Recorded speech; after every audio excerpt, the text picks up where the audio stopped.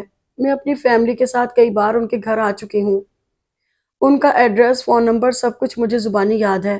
آپ پلیز مجھے صرف ان کے گھر تک لے چلیے۔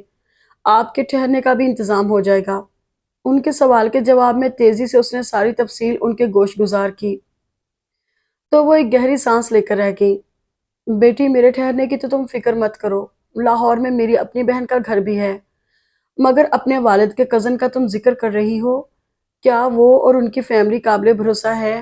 جی خالہ جان، ابرار چچا اور سلمہ چچی تو مجھے اماں اور بابا کی طرح پیار کرتے ہیں۔ ان کی چونکہ کوئی اولاد نہیں، سو انہوں نے ہمیشہ مجھے ہی اپنی بیٹی سمجھا ہے۔ ٹھیک ہے بیٹی، اگر تم مطمئن ہو تو مجھے کوئی اعتراض نہیں۔ میں تمہارے ساتھ لاہور ضرور چلوں گی۔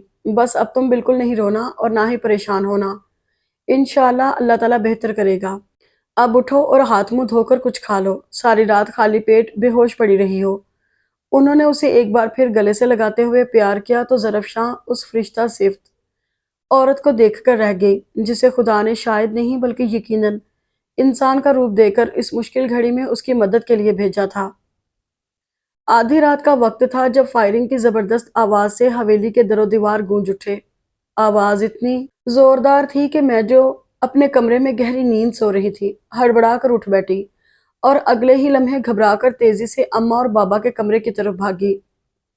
جو ہی میں نے ان کے کمرے کے کھلے دروازے سے اندر قدم رکھا، میری چیخیں نکل گئیں۔ میری نظروں کے سامنے زمین پر میرے جان سے پیارے ماں باپ کی لاشیں پڑی تھیں۔ ان کے بے جان جسموں میں سے بھل بھل کرتا خون بہہ کر قالین میں تیزی سے جذب ہو رہا تھا۔ اماں اور بابا کو اس حال میں دیکھ کر مجھے اپنے آنسوؤں اور چیخوں پر کوئی اختیار نہ رہا۔ میں دیوانہ وار عمیر لالا کے کمرے کی طرف دوڑی، مگر وہاں کے منظر نے میرے حواس اس حد تک سلب کر لیے کہ خوف اور بے یقینی کے مارے میں رونا اور چیخنا تک بھول گئی۔ لالا کے کمرے کا دروازہ کھلا ہوا تھا اور وہاں کھڑے 4 نقاب پوش مسلح افراد مجھے صاف دکھائی دے رہے تھے۔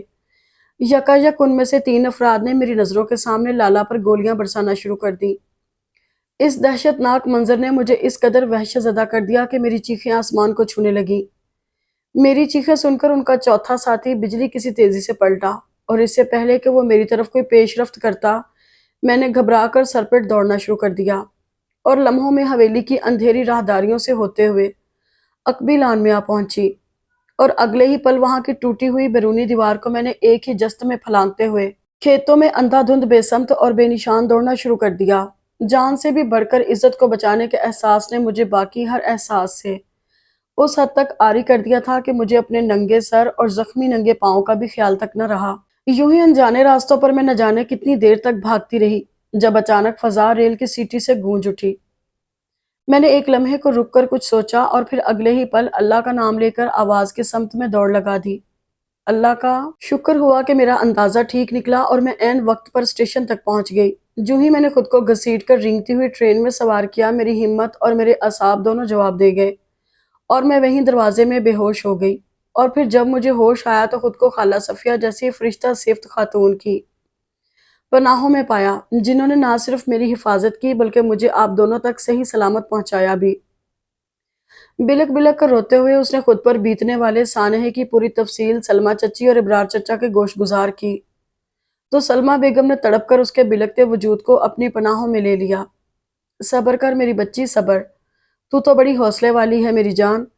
خود زاروں قطار روتے ہوئے وہ اسے دیوانہ وار چومتے ہوئے چپ کروانے کی ناکام کوشش کرنے لگی تو ملک ابرار اس کے سر پر ہاتھ پھیرتے ہوئے بولے، زری بیٹا ہمت سے کام لو۔ چچا جان، میں کیسے ہمت سے کام لوں، کیسے صبر کروں؟ میں تو اکیلی رہ گئی چچا جان، بالکل اکیلی۔ سلمہ چچی سے الگ ہوتے ہوئے وہ سسکیوں کے درمیان بولی تو ابرار صاحب نے اسے سینے سے لگا لیا۔ نہ میری جان، آئندہ ایسا کبھی نہ کہنا۔ تم اکیلی نہیں ہو میری بچی، میں ہوں تمہارا باپ اور یہ ہے تمہاری ماں۔ تمہیں ہماری بیٹی بن کر اس گھر میں آنا تھا، شاید اسی دن کے لیے اللہ تعالیٰ نے ہمیں بے اولاد رکھا تھا۔ آنکھوں میں نمی لیے انہوں نے اس کی پیشانی چوم لی تو ان کی اس درجہ محبت پر وہ ایک بار پھر ان کے سینے سے لگ کر بے اختیار روتی چلی گئی۔ زری بیٹا، کیا تم ان چاروں افراد میں سے کسی کا چہرہ دیکھ پائی تھی؟ خواب آور دوا کے زیر اثر شام میں جب وہ سو کر اٹھی تو اس کی طبیعت کافی حد تک بہتر تھی۔ ابرار صاحب نے اس کی ذہنی کیفیت بہتر محسوس کی تو وہ سوال کر ڈالا جو انہیں اس اچانک رونما ہونے والے سانحے کے سلسلے میں کسی نتیجے تک پہنچا سکتا تھا۔ نہیں چچا جان، ان سب کے چہروں پر نقاب تھے۔ افسردگی سے نفی میں سر ہلاتے ہوئے اس نے جواب دیا تو ابرار صاحب پرسوچ انداز میں ہوں کر کے رہ گئے۔ سلمہ، تم میرا مختصر سا سامان پیک کر دو، مجھے آج رات کو ہی نورپور کے لیے روانہ ہونا ہے۔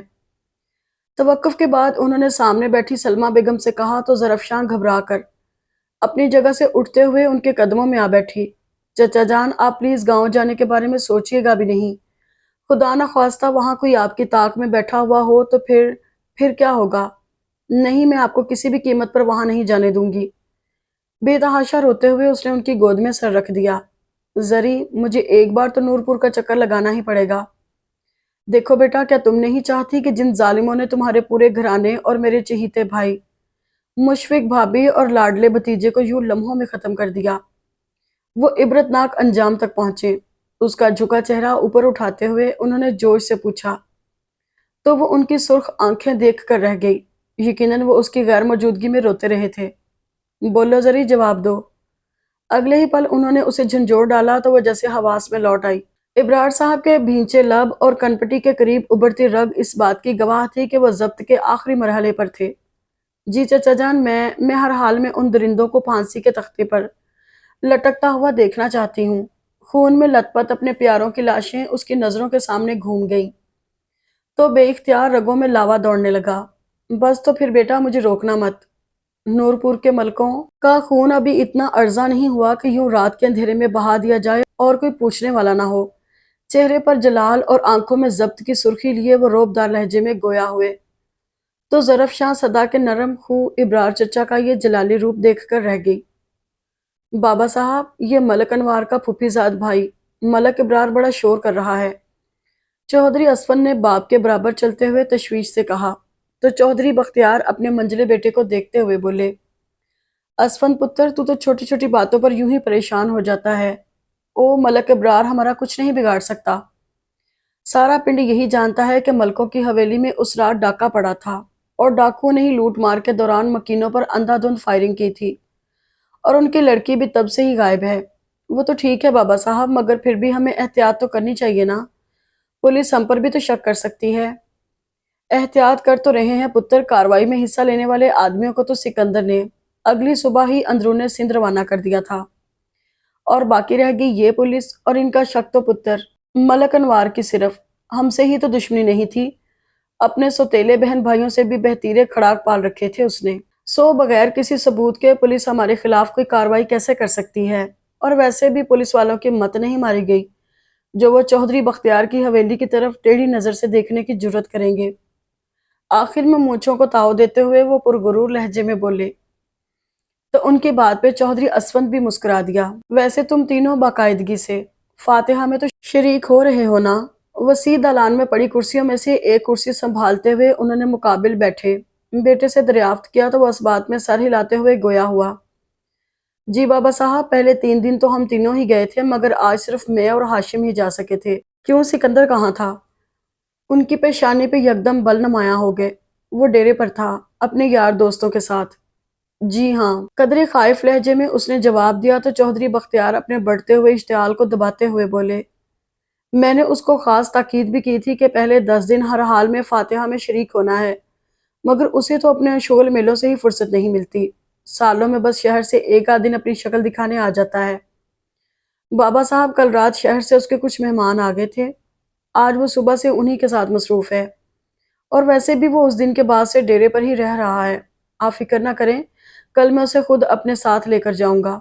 چودھری اسفن نے باپ کا غصہ ٹھنڈا کرنے کی غرض سے کہا تو وہ ہنکارا بھر کر سامنے سے آتے منشی کی طرف متوجہ ہو گئے، جس کی بروقت آمد پر اسفن نے سکندر کی جانب سے غائبانہ شکر ادا کیا۔ سکندر یار، آج رات کے لیے کوئی اسپیشل ارینجمنٹ ہونا چاہیے، یاور نے بھنے ہوئے تیتروں سے انصاف کرتے ہوئے ایک آنکھ دبا کر اسپیشل ارینجمنٹ پر زور دیتے ہوئے کہا تو منصور نے اسے گھورا۔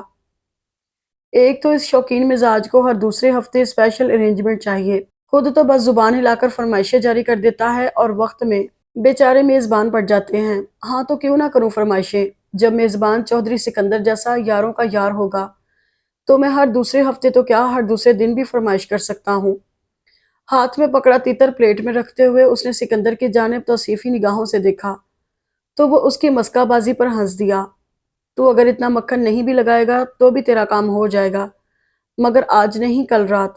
کیوں آج کیوں نہیں؟ دوسری طرف سے تڑپ کر احتجاج کیا گیا، اوئے آج ہدایت اللہ بابا صاحب کے ساتھ مصروف ہے، اس لیے رات کے لیے انتظام کرنا مشکل ہو جائے گا۔ کل وہ جیسے ہی فارغ ہوگا میں اسے لاہور کے لیے روانہ کر دوں گا۔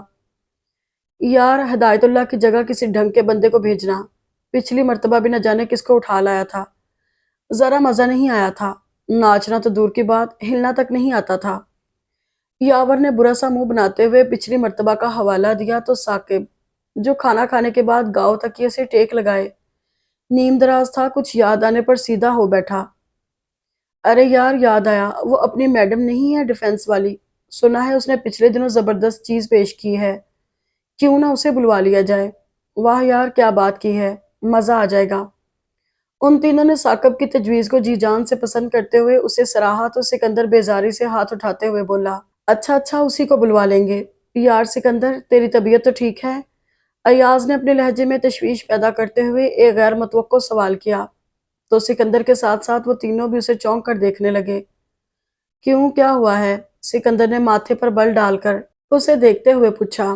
نہیں ہوا تو کچھ نہیں، لیکن کیا یہ حیرت کی بات نہیں کہ کسی نئے شاہکار کا ذکر ہو رہا ہو اور سکندر صاحب کا موڈ آف ہو؟ ایاز نے مسکراتے ہوئے اس کی طبیعت کی بیزاری پر چوٹ کی تو اس کے درست اندازے پر سکندر ایک گہرا سانس لے کر رہ گیا۔ بڑی ٹھنڈی ٹھنڈی آہیں بھر رہا ہے، لالے خیر تو ہے؟ منصور نے اس کا شانہ تھپتھپاتے ہوئے مانی خیزی سے پوچھا تو سکندر پیچھے دیوار سے ٹیک لگاتے ہوئے دور خلاؤں میں کہیں گھورنے لگا۔ نظروں کے سامنے یکدم ہی کسی کا بہاروں سا دل فریب مگر ڈرا سہما وجود آن ٹھہرا تھا۔ بس یار وہ چیز ہی ایسی تھی کہ بھلائی نہیں بھولتی، وہ کھوئے کھوئے سے لہجے میں بولا تو یاور کھانا چھوڑ چھاڑ کر تیزی سے اٹھ کر اس کے پاس آ بیٹھا۔ شہزادے کہیں محبت تو نہیں ہو گئی تجھے؟ محبت اور مجھے ناممکن، ایک جھٹکے سے سیدھا ہوتے ہوئے خود پر طاری ہونے والی لمحہ بھر کی کیفیت سے باہر آتے ہوئے وہ قطعیت سے بولا تو ثاقب حیرانی سے اس کا چہرہ تکنے لگا۔ تو پھر اس لڑکی کو اس طرح آہیں بھر بھر کے یاد کرنے کا مقصد؟ ہوں اس لڑکی کو نہیں، اس کے حسن کو یاد رکھا ہے میں نے۔ چودھری سکندر کبھی کسی لڑکی کی محبت میں گرفتار ہوگا ایسا کبھی سوچنا بھی مت، عورت جیسی ناقص العقل اور ہر لحاظ سے کمزور مخلوق مردوں کے دلوں میں نہیں پیروں میں جچتی ہے۔ تنفر سے ہنکارا بھرتے ہوئے اس نے لب کشائی کی تو لہجہ مردانگی کے زام اور اپنی ذات کے غرور میں چور تھا۔